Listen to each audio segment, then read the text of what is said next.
What's up, everybody? Welcome back to another exciting episode of the Dripping Creativity Podcast. I am your host, Chris Corbin, and today we are thrilled to welcome back Ravensbreathhh. This is the second time because your boy forgot to hit record the first time. Raven is a prolific author, dedicated cosplayer, avid gamer, coming to us from Vermont. It is an amazing conversation. I had so much fun. But before we get into that, don't forget to check out the Dripping Creativity Pride live stream June 29th, which is actually tomorrow. When you hear this, it's going to be tomorrow. It's going to be a lot of fun. It's on the Creative Coffee Cafe YouTube channel. We are raising funds for the Trevor Project with a whole bunch of creators involved. It is going to be so much fun, and I hope you all can join us there. Now, Ravensbreathhh. Why don't you tell us all a little bit about yourself and how you're doing today? I'm doing really good. It's been a long weekend here, which has been good. And I've done absolutely nothing productive, so it's been a really good weekend. Perfect. That is Yep. How are you? It's not a long weekend, but you know, Fair enough. Yeah. we're making do. Yep. And Gracie is just hanging out here. Love that. Yeah, well, and the funny thing is, I've been down here for about an hour getting ready and all that, doing my workout and all that shit. Wasn't here at all. No. Literally 2 minutes before you came, she's all of a sudden like, "Hey, I'm going to be up in this shit." Mine does that the instant I get on a work call. He's like, Oh, it's attention time right now. Yep, Let me yell in the background. It's you know, so as everyone is fully aware at this point, this is the second take of this interview, which means nobody heard anything from the first one, and that's perfectly fine. They don't need to know what we said. I said nice things, I promise. She was horrible and mean to everybody. That's exactly how it went. Sounds like me. So I think just to start it off, we'll just say, why don't you give a quick introduction of yourself? Yeah, so hi, I'm Raven Denton. I am a writer, cosplayer, gamer, pretty much anything all around nerdy. I really enjoy doing. I primarily operate in the horror and cyberpunk aspect, so I love cosplay, gaming, and writing in those genres, although I entertain other genres as well. In my spare time from all those other hobbies, I enjoy baking and general spooky stuff and hanging out with my cat and my husband. So, favorite games and influences. You have a very large plethora of things that you enjoy playing. What are some of your all-time favorite games, and how do you think they've affected the things you create? Man, I had so much easier questions last time. All right, so I think it kind of depends on like what aspects I'm looking at. I think one of my biggest is two-parter. So I've got my biggest influences from the cyberpunk aspect have been Deus Ex and Ghostrunner. Ghostrunner was actually my very first like introduction into cyberpunk gaming, and it's just this really fast-paced parkour, big slasher game. I've heard it called like the cyberpunk Dark Souls because it's like punishing, but because it just starts over so quickly every time, like it's just fantastic. I enjoy it.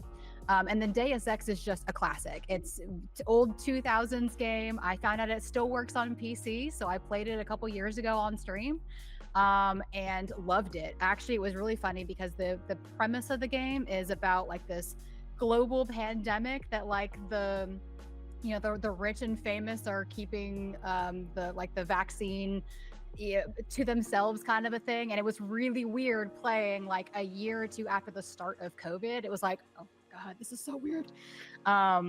So I think from a cyberpunk aspect, definitely those. Silent Hill is my big one for horror. I say this way more often than I probably should, but I'm a slut for Silent Hill. So I love everything spooky, creepy. I hate being jump scared. so most horror games I have a real struggle with, but like this creepy, just mess with your mind atmosphere, that's really my jam. So if you could collaborate on the development of only one game, which studio and what game do you want to work on? Wow, that's a question. Right? I thought about this shit this time. Man, you did.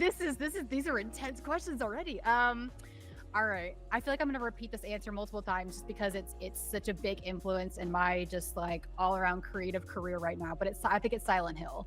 I love it not only from a gaming aspect. Like I love the atmosphere. I love the way that they built the game. They built the visuals, the ambiance, like the audio that you hear throughout the entire game. You know, like it's very soft, kind of crackly with a little like light music and some distant clanging in the background to kind of hint at Pyramid Head in the back. And I love it. As a cosplayer, it's just ripe for potential. A couple years ago, I had the idea I was going to make a femme Pyramid Head cosplay, and I was like, this is going to be so awesome. And then I realized how much geometry went into just making his head, and I was like, this may not be for me. So there's a lot of math in that, man. There's a lot of math, right? There's no like clear-cut templates that I can, kind of leverage myself. So I'd have to like use my own brain. I was like, oh boy, that sounds like a lot of work. So maybe one day I'd love to do that. From a writing aspect, it's heavily influenced my current project with my current horror novel that I'm working on. So I all around, and like it's also one of my favorite movies is the first Silent Hill movie, and one of just my favorite like lo-fi soundtrack things to kind of listen to just on the regular. So I think Silent Hill is probably my main thing. So then if you were to do, because I would totally choose a Silent Hill movie to do myself. I think that would be fucking amazing. But if you were to do a game, which type of storyline would you want to go with? Would you want to go with the cultish side of it, or would you want to go with more of the purgatory side of it? Oh my god. So I love cult like aspects. I love learning about that kind of stuff. However, I think the purgatory stuff is really what kind of draws me. I think it's that it's really the atmosphere. It's just this town is sort of alive and kind of draws you into it. And has kind of a mind of its own. And so I want to explore, like I love the story of Silent Hill 1 where like, going to save his daughter, finds a cult. I love the story of Silent Hill 2, trying to find a girl, finds a cult. Like it's just kind of I love that aspect of it, but I also just like love being down in like, love is a weird word to say for this, but like I enjoy like being down in like the cellar and like with all the the weird like prison complex with all like the weird gross stuff seeping everywhere. So I think definitely like an exploration of the town of Silent Hill itself, which might be a little bit of what my book is about, is really what I'm drawn to. I definitely would be pulling a lot from the comics and all that. Like those comics are insane. Some of the storylines in the Silent Hill comics. Oh. I have a video to send you. It is the complete timeline of Silent Hill. It's Suggestive Gaming, I believe. They do all the different timelines for all the various games. One of the best series you will ever watch. I'll send it to you, the channel. Okay. It's a time sink. It's amazing. The Resident Evil one is. So now we're going to talk about something that I love to death, which is Cyberpunk. Yeah. Not just that, but the world itself and all the books, the tabletop and all of that stuff.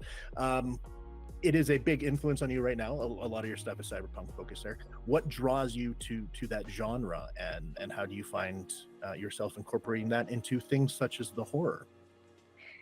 Oh, so I have always been drawn to technology. So my degree in college was like half technology. It was like technology for business majors. It was like as close as I could get to technology without having to do like the really hard stuff.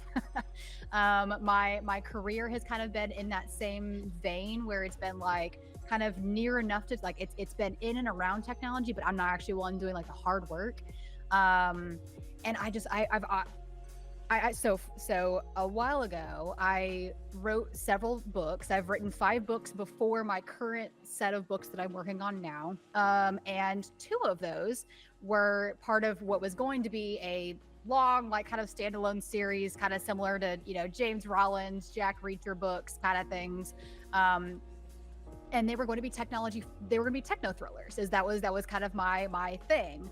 But I didn't understand the technology enough to like really be able to lend a lot of credibility into this. I was doing a lot of research. There's only so much research you can do on like will an EMP only affect like a single city, there without raising a few FBI flags.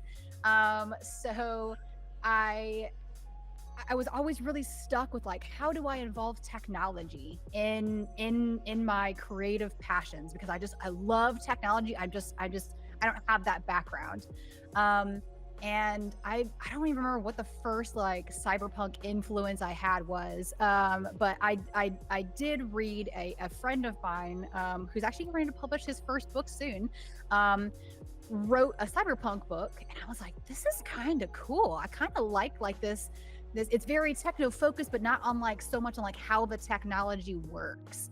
And so and somewhere around that time was about the time I played the first Ghostrunner game, which adored. It's all like fast tech, neon lights. I'm also just a big sucker for pink and blue and like green and purple lights. It's just the neon. I'm just a big sucker for neon. And so for those that may not know, like the definition, unofficial or official definition of cyberpunk is high tech, low life. And I love that contrast. I love technology. How does AI, which is a huge topic, and especially in the creative space, but also in the technology space, how does AI work with our lives? How do all these other technological advances work with us? But also, how does it kind of spell our doom a little bit?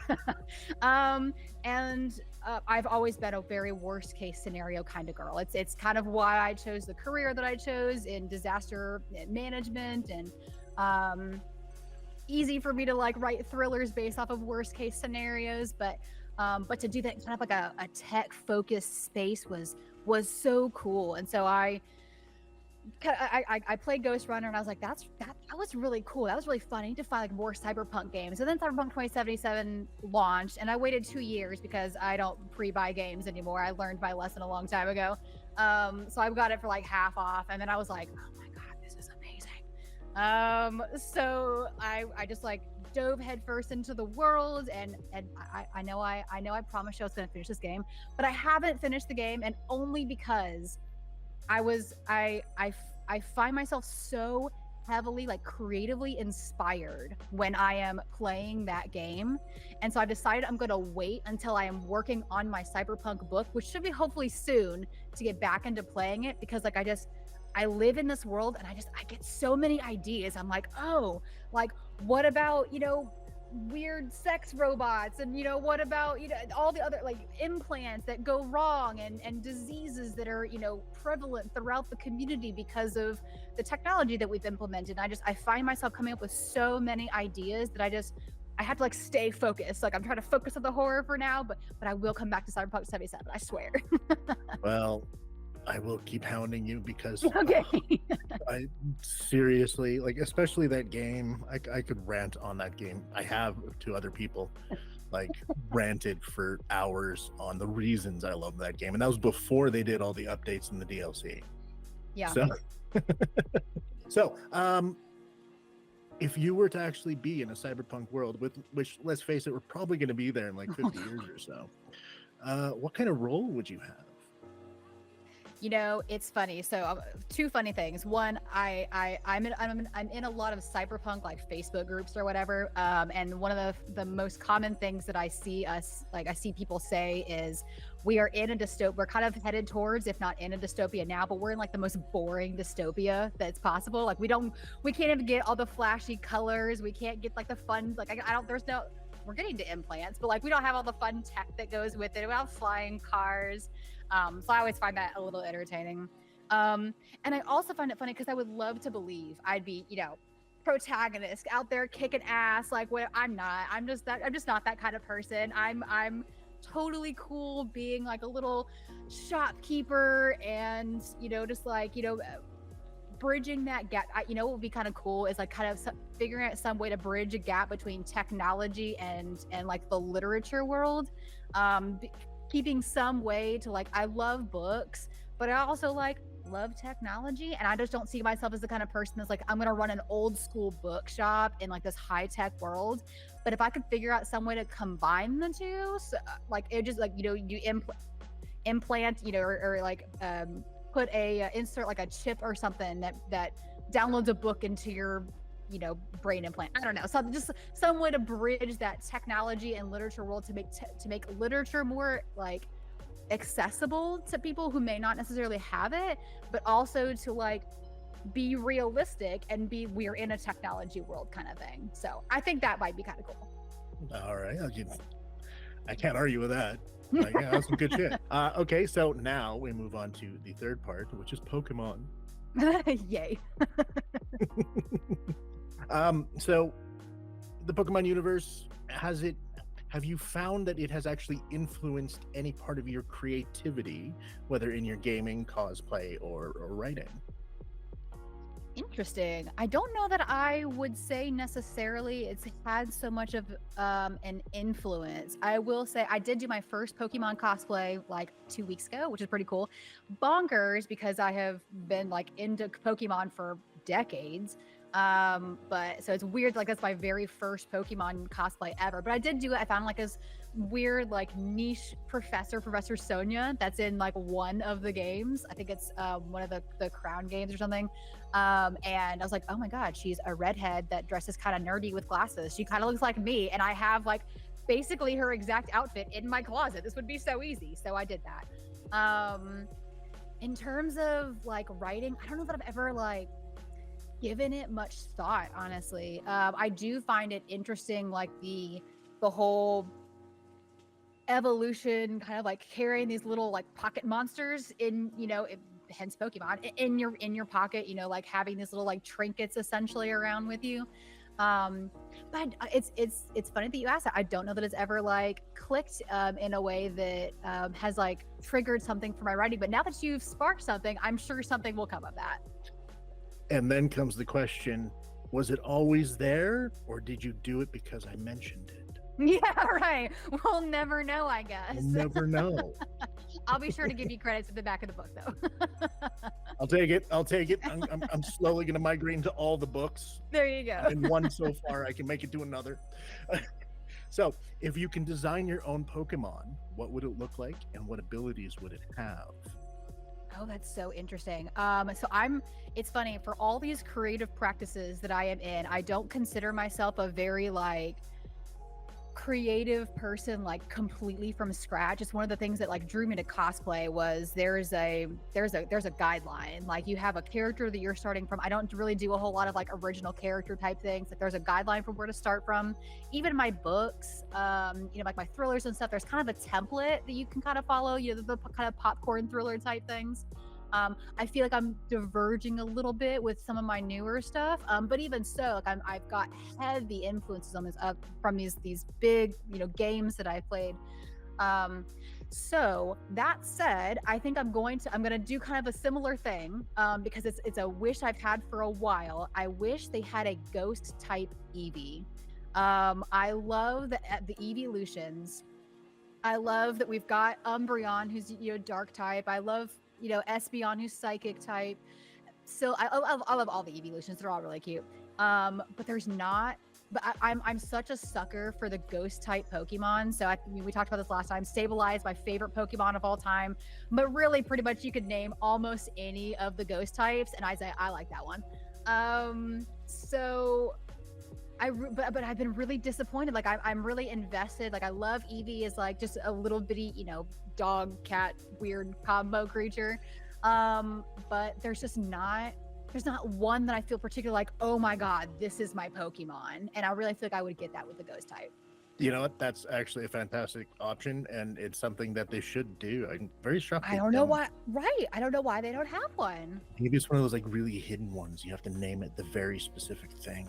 That'd be awesome. Yeah, could be. Yeah. So then, getting off of that one, we're moving. We're pushing right through, man. We're gonna nail all this shit here. It's gonna be. Am I still recording? I'm still recording. We're good. Oh yes. All right. Bonus. So we're gonna do this one in. Well, now see, we've already covered all your inspirations in writing and what you enjoy. You've kind of integrated that into every single question. I mean, you can always re-ask me the questions. I like talking about myself. That's why I'm here. So.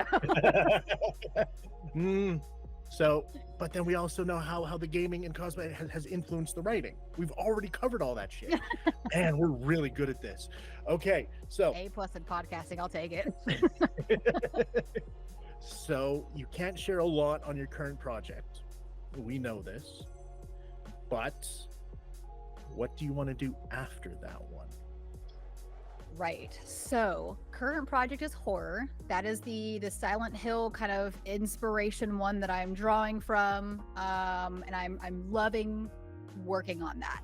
My next one, and so I'll say I also have a couple of short stories I've been working on as well. But my next book that I'm working on is a cyberpunk book. So I purposefully, when I decided I was going to move away from thrillers, I realized it's funny, a lot of this came about because I didn't realize I had ADHD until like the last like couple of years. And it makes so much more sense now, like why I've, hopped between hobbies, why I've struggled and, like even just work stuff, life stuff, like it's just like, oh my gosh, like my brain makes a little more sense to me now.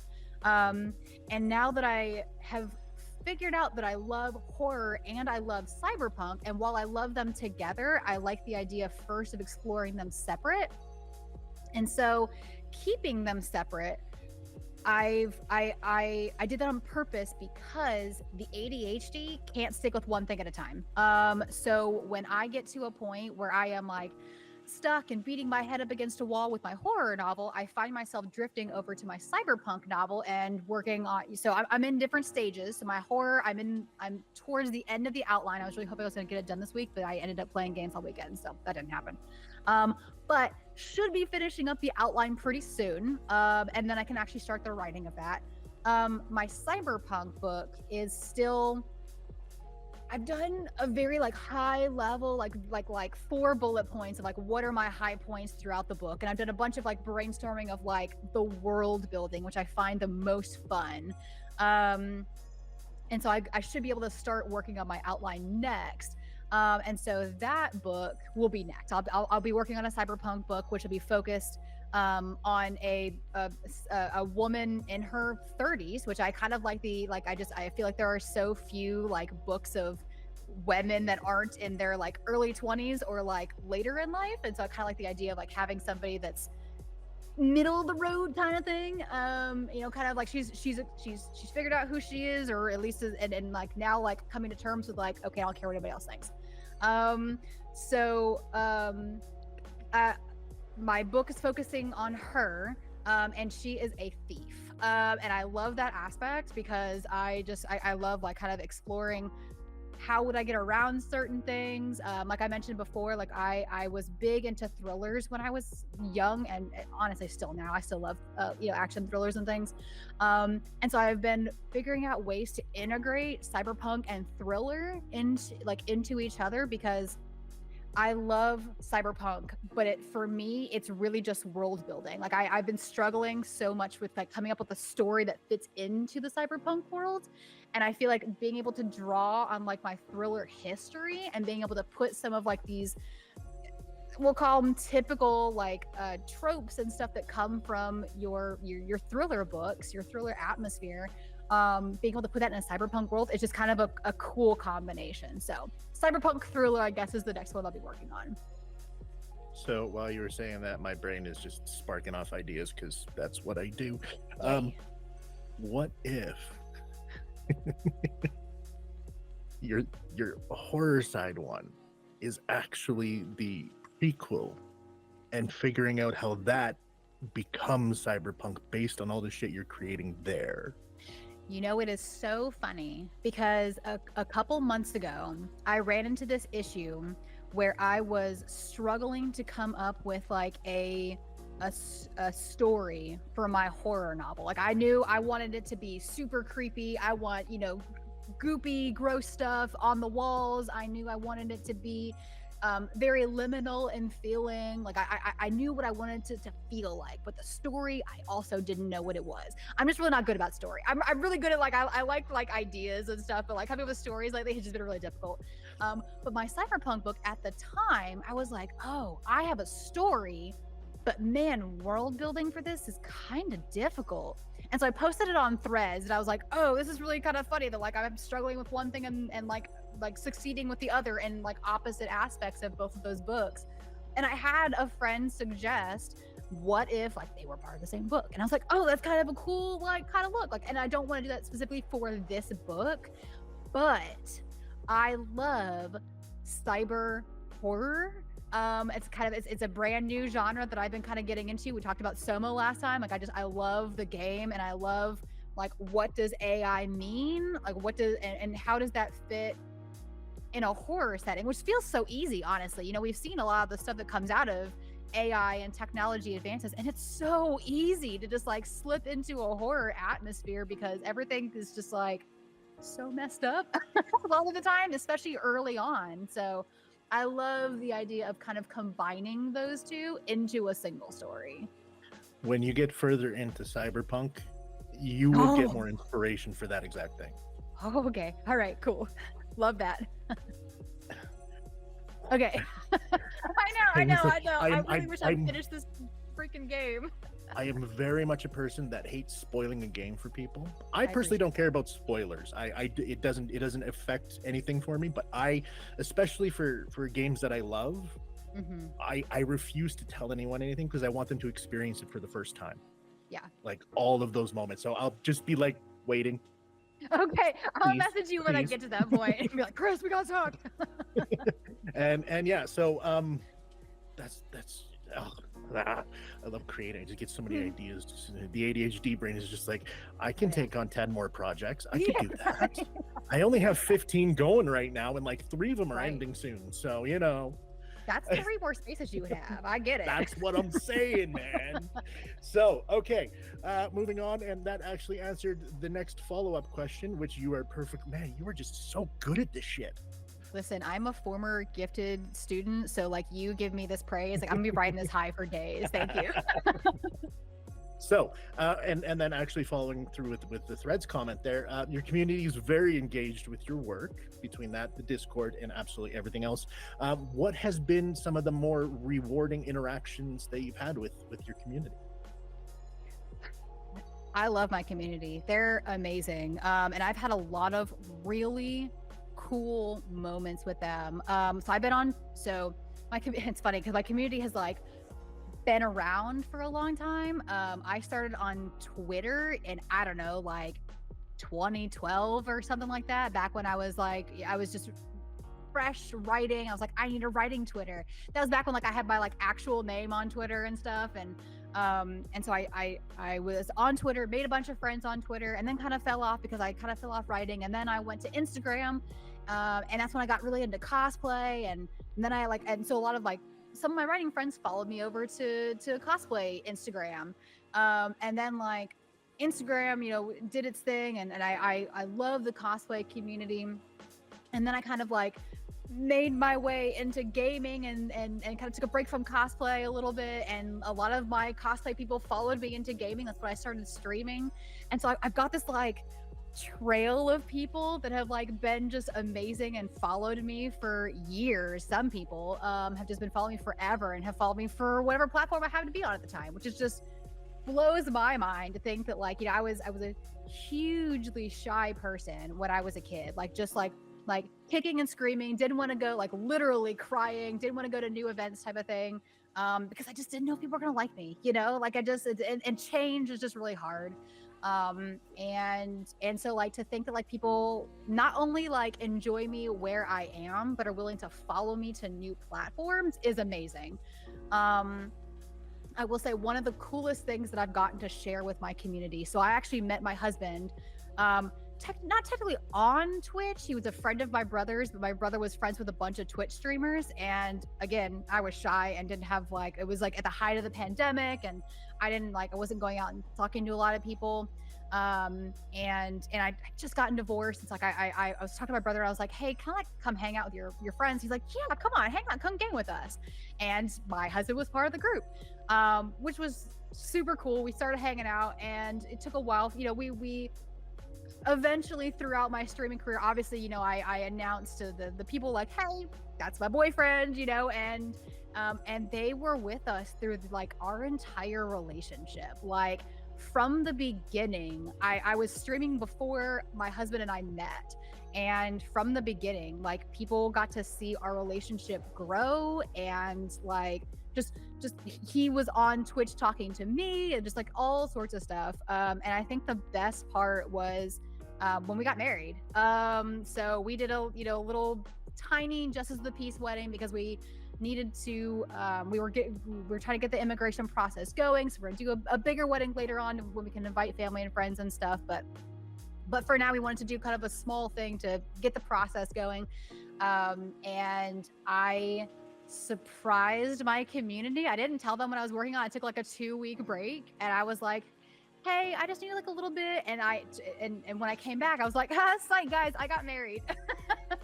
And they were amazing. Like, they were like, holy shit, like, you two are so, like, they were so loving and supportive and just amazing, showering us with like just warm messages.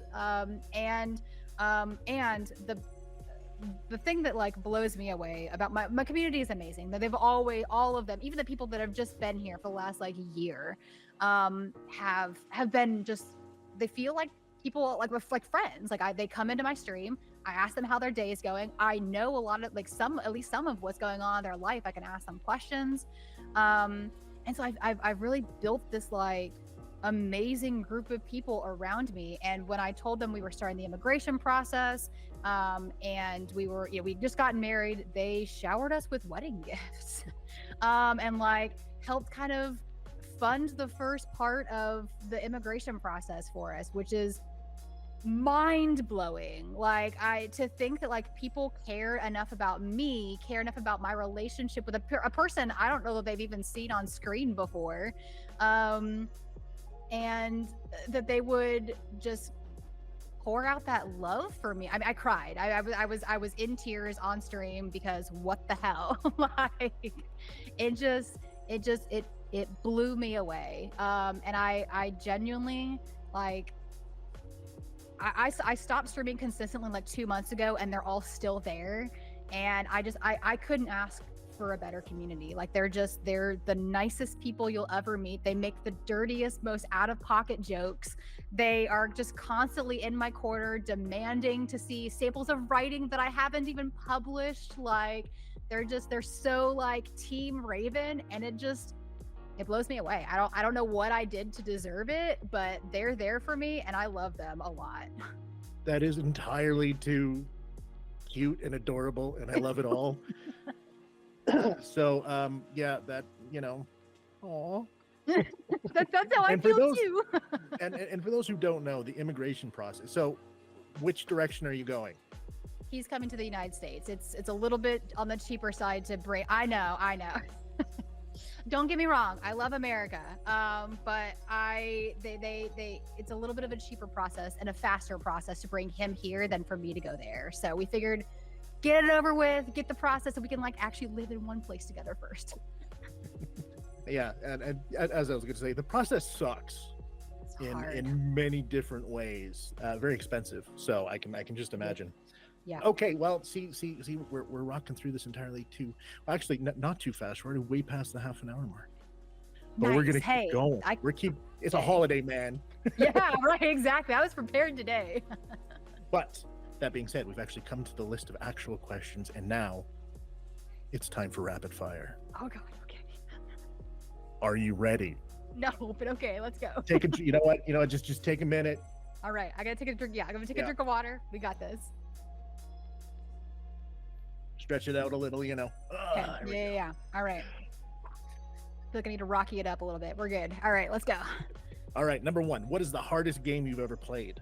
Ghostrunner, hands down. It is punishing. I died easily 1,000 times in that game, but it's so worth it. It's amazing.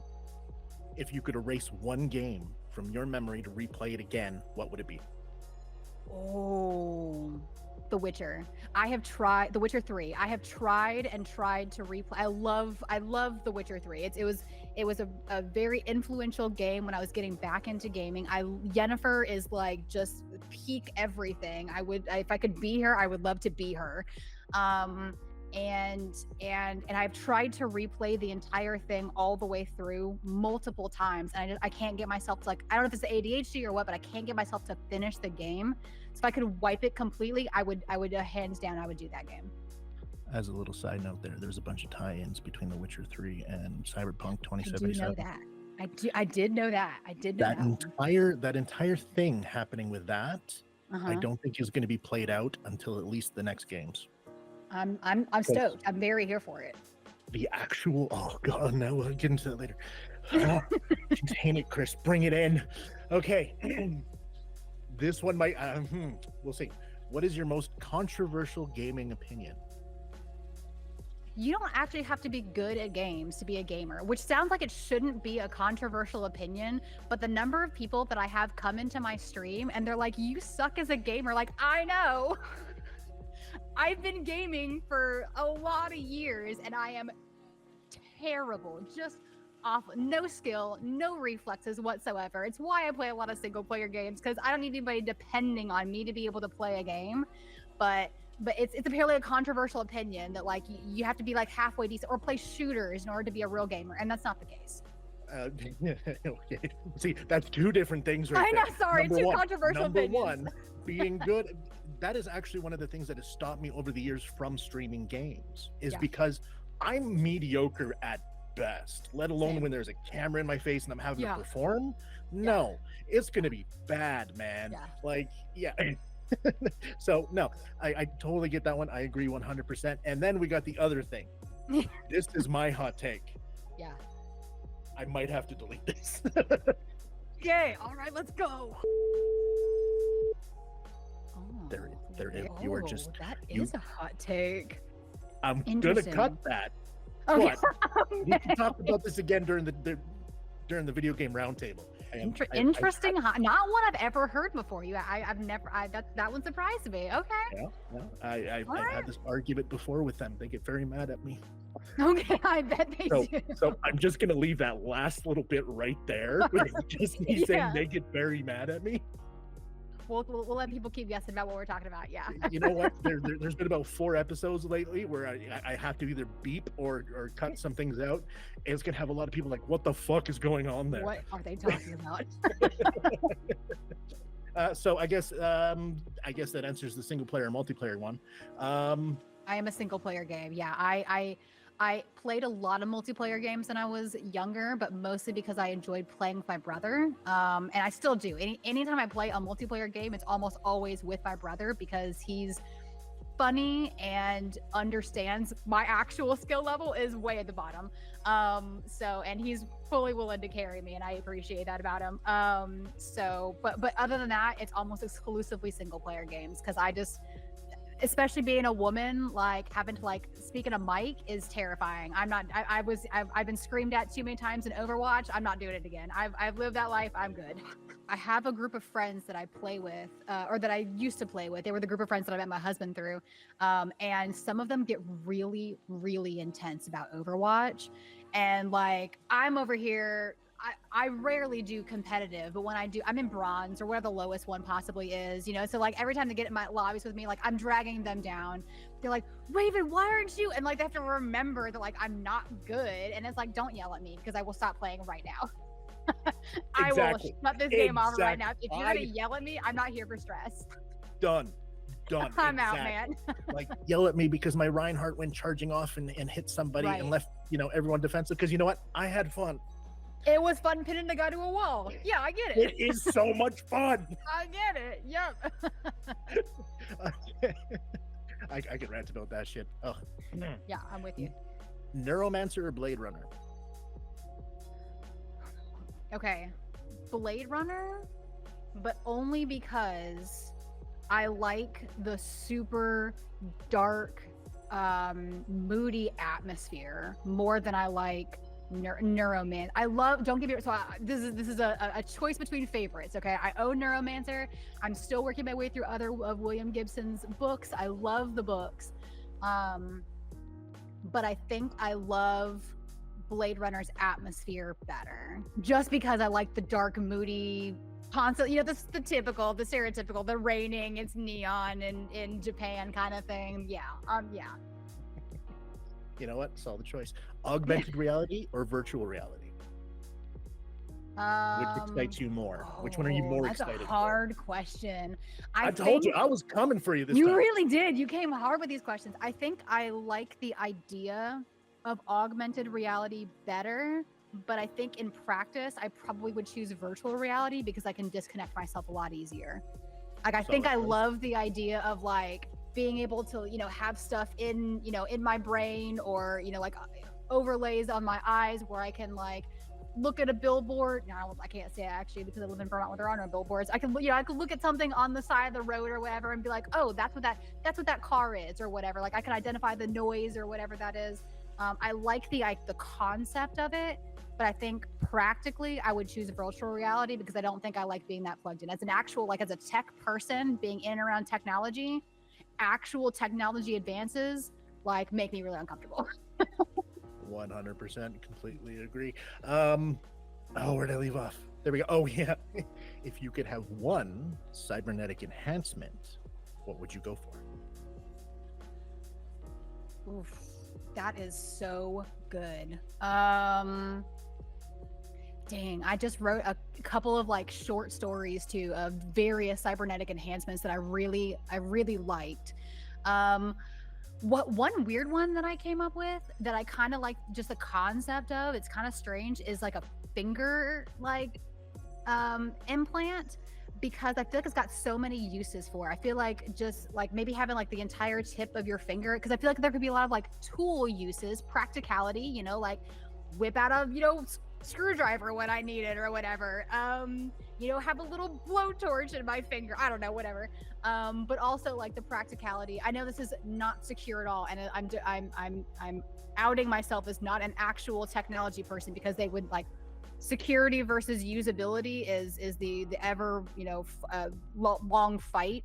But like the idea of like being able to do things like payments with my fingertips, you know, or just little easy things, access to locks and stuff. Although that makes me nervous, because then what you could do a lot with the fingerprint, you know, you could do, or with a fingertip, you know, like you just cut somebody's finger off. Sorry, that's probably a little too much, but like, you know, there's a lot that you can do. So but I think I like the concept. I think I like the concept a lot. Okay, now we're gonna start bringing it down, and then we're gonna ramp it up. Oh God, at okay. the very end for the second to last question. So, Okay. Are you a plotter or a pantser? I'm very much a plotter. I kind of wish I wasn't, because I feel like it drags my process out so much. Like I had been working on my outline for 3 months. That was after working on brainstorming for 2 months. It'll take me, but I say that because creation is so difficult for me. Creating something out of nothing is just so hard. Like I like to say I'm like 60% creative and 40% like technical. And like that 40% technical comes in real handy for like work, but like it kicks me in the butt when I'm trying to like be creative. And so I feel like everybody's like turning out these books constantly, and like I feel like I'm just like getting left behind kind of a thing. But at the same point, by the time I get to my book, I've already spent 5 to 6 months brainstorming, working out a lot of the kinks. Like my outlines, the one I'm working on right now, it's not just like a, you know, 2 bullet points per scene kind of a thing. It's like I got a paragraph, I've got snippets of things I hear the characters saying, weird oozy things coming out of the walls that I want to make sure I mention. What's the description of the creatures that are, you know, coming in? What are some flashbacks that I want to make sure that I mention? Like it is detailed. So by the time I actually get to writing my book, again, that's still going to take me a while because I'm just a slow person, but like I'm just a slow creator. I feel like it takes so much of the load off of me, and it makes the actual act of writing less scary for me by like taking a lot of the work and doing it ahead of time. So I wish I was a pantser, but I've never been a pantser. I've always been a plotter. Hey, you know what? It works out extremely well for a whole bunch of things, especially like story Bibles, world, things like it makes sense. I get it. Yeah. Not a problem. Okay. Do you prefer to write heroes or villains? So most of my books are hero focused. I've tried to get myself like more gray heroes because I love villains. I love the actual writing of villains so much more. I've always been a person that looks at somebody who does something wrong, and I've gotten in trouble for this a lot of times throughout my young life of like, why on earth would you think this way? But I think it's important to like understand how people think, because that's how you stop those things from happening like in the future. And so like, I won't get into it, but like I've had some not great things happen to me in my lifetime, and like I think that the act of writing, especially the act of writing villains and getting into their head, helps me work through a lot of stuff. But it also just like, what would I do? Like, obviously I'm never going to go out and do these things. Like I'm not that kind of person. I hate picking bad, choices, talking to NPCs in video games. I'm not going to hurt people's feelings. I'm not that kind of person. But like, if I had free reign, if like if there was, every good villain is a hero in their own story. And so like, I think to myself, well, what does that villain actually want? Like, how did they get to the point where they got to where they are? And so I love exploring them. They also just tend to have cooler lines in general. I could just like kind of give them cooler stuff. So because there's not that there's that no holds barred kind of a thing. So I think I love writing villains, but I'm trying to work my heroes to get to a point where I enjoy writing them just as much. Next time, we've got to work on your quick response. Short and quick answers. Yeah, sorry. I'm just saying, I love this, but this is not a speed round. My bad. I'll be faster, I promise. No, it's great. It's great. I love it. I'm just bugging you. Okay, so now the final ramp up here. Morning person or night owl? I am a night owl. I wish I was a morning person. Coffee or tea? Tea. I hate coffee. One thing you can't live without? My husband? That's kind of a sappy answer, but it's true. What is your least favorite Pokemon and why? Least favorite Pokemon? Oh, we're going in. Hard hot takes. Oh my god. Which one would you remove? Come on. Everyone has one. Oh my god, this is such a hard question. I don't even know. Where's the Rolodex of Pokemon? I know. I'm thinking through all the Pokemon in my Pokemon Go account right now. If there's any like losers in there. I don't know if I have any like ones that I hate that I just think are just so stupid and useless, because they're kind of all cute in their own way. It's kind of a problem. Like, I'm choosing my buddy with like Pokemon Go, and I'm like choosing the most useless characters because they're just kind of cute. I don't know. If I had to go one, maybe Meowth. And that's just because he's kind of annoying to me. In the TV show, he's kind of annoying. So maybe that would be my answer. That it's acceptable, I guess. It's not a real answer. I'm gonna message you after. I'm gonna take a look through my Pokemon Go account. I'm gonna message you after this, because I honestly don't know what my answer would be. I'll cut this cloister because it looks like a vagina. It does, and anybody who says different doesn't know what they're talking about. Like it's right there. Are you kidding me? But that just makes it funny. That's hysterical. That makes it even better. Yeah. There's a couple where it's like, oh no, that's just an ass. Yeah. That's a vagina. Yeah, scoliosis or whatever it is. Yeah. It's just a butt. You know exactly yeah. what I'm thinking of. It's just a straight butt. Yeah. That one's a sperm. We all know these things. Yes. Dynamo. Yeah. I make that joke every time. It's the little sperm boy. Every time. Cracks me up. But see, these are really reasons that they're great Pokemon. They're running out of things to pull from. Look at that. He's just square lines. That's it. Yeah. There's nothing. What does he evolve into? A duck. Yeah. Who knows? Like a bubble duck. Actually, it's funny. Like on the topic of like they're running out of things to have Pokemon after. The Ultra Beasts that were in raids this week, the Blacephalon or whatever. Have you ever seen those the strips of like white piece of paper with like the candy dots on them that you just eat straight from? That's what he looks like. I was telling my husband, he had no idea what I was talking about, but like it just looks like an animorphed version of the like candy dots or whatever, which is what? He's cute, don't get me wrong, he's gonna be a buddy at some point, but like what? Yeah, some of them are just like, yeah, you guys struggling. really aren't trying right now, are you? Yeah. Damn. Yeah, no. Y'all already just like looked around your room and said, I can make that a Pokemon. This is the penultimate one. What is something that would surprise everyone to know about you? Man, I'm so much of an open book these days. I just don't know that there is. Like, I used to think that, you know what? I'm gonna say this. This is a little bit facetious. I'm actually really smart.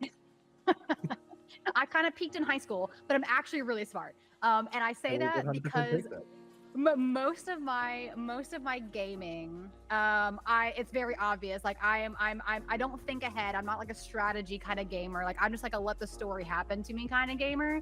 And so on basically every single stream that I have, I'm like talking about, I'm not a smart girl. I'm not a smart girl. Why would I fall for that? Why would I think that that's gonna happen? Like I'm not a smart person. And so I say a little bit this, I am actually kind of smart. But sometimes I come across as the fact that I'm not. I 100% get that. I kind of just talk and I don't put a filter on me anymore. And I feel like because I don't have a filter, I just say things that I probably shouldn't. ADHD will do that to you. It does. Thankfully, my trauma stops a lot of things from coming out my mouth. Oh, mine doesn't. Mine probably says a little too much, actually. Okay, so then the final, most important, detailed question that I need from you right now, Raven. How do people find you? Yeah, I have a website. So my username is Ravensbreathhh. It is 3 total H's. It is breath with 2 extra H's. So it is ravensbreathhh.com. So yeah, exactly. Yeah. So ravensbreathhh.com has all of my links. I am primarily on Instagram and Threads. You can also find me on Twitch when I occasionally live stream. Also on YouTube and TikTok. And I'm on Discord every once in a while because my community's there. But yeah, so I'm in a lot of places. Excellent. And that wraps up this second take. All you got to do is say goodbye to everyone. Well, thank you so much for having me, Chris. And thank you so much to all the wonderful listeners. We appreciate you so very much. And thank you for listening to me ramble on and on about everything nonstop. Bye. Bye. Thank you so much, Raven, for sharing your amazing journey with us. This was so much fun. You know what? It was definitely better the second time. The first time was great, but this time was just way more fun. I loved it. We appreciate your patience for coming back for a second time. Thank you so much. To all of our listeners, thank you for tuning in. Be sure to follow Raven's Breath absolutely everywhere on the socials. Remember to like, subscribe, and share. Join us tomorrow for the live stream. My name is Chris Corvin. You can find me everywhere at Chris of the Void. Until next time, stay creative, stay inspired. See ya.